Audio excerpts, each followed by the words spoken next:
Gilera 175 Giubileo for sale on eBay. This is a 1964 bike. It is a UK bike, which is quite unusual for one of these. They're rare because they cost so much money. I might be showing my age now, but I seem to think they cost about as much as a British 500cc bike at the time. But that was a long time ago now. But just going through the paperwork that we got with the bike, I've got the eBay description there. It comes with its original old logbook there, showing it came from Eastleigh in Hampshire before, when it was new. It comes with the original, the later style V5 registration document. That's all there.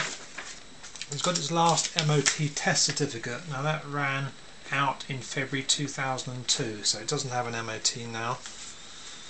There's various bits of information also in the bike, like the Gilera's Owners Club. There's all kinds of bits and pieces here, sort of DVLA paperwork. What else have we got here? Vintage Motorcycle Club. There's there's a spare key there. The original key does still go with the bike, which is quite a nice looking sort of fluted sort of a key. Also there's like a photocopied service book there and some other information as well. So we've got that as the paperwork. A couple of things to show you around the bike. First thing I'm going to show you here is this here. Now this is a close-up of the headlamp, and there's like spots on it. Now that is WD-40, where the bike has been cleaned and protected with WD-40. When you look around the bike you can see shiny and matte areas. That isn't an imperfection in the chrome or the paint, that is just a WD-40. I'm showing you this because when you move the gear lever backwards, although the gears work just fine, there's no problem with them, this gear lever actually comes down and touches the exhaust.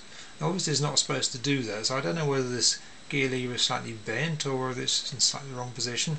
It feels okay to use where it is, so it's not far out, but that's just something I noticed while I was riding it.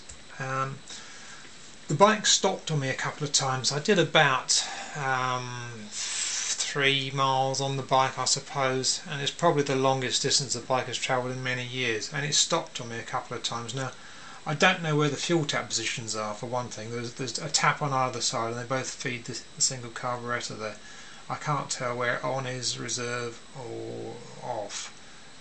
Also the choke is another thing. I can't tell at the moment unless I look inside there whether the choke is fully round to the left for starting or whether that's off. So I think once you understand that you'd be okay with it. When it stopped each time, when I pressed the tickler, no fuel would come out of it, but when I sort of fiddled with it and what have you, and then I could get fuel to come out and then it would start, I'd go on a bit further with it. So something may want looking at on that.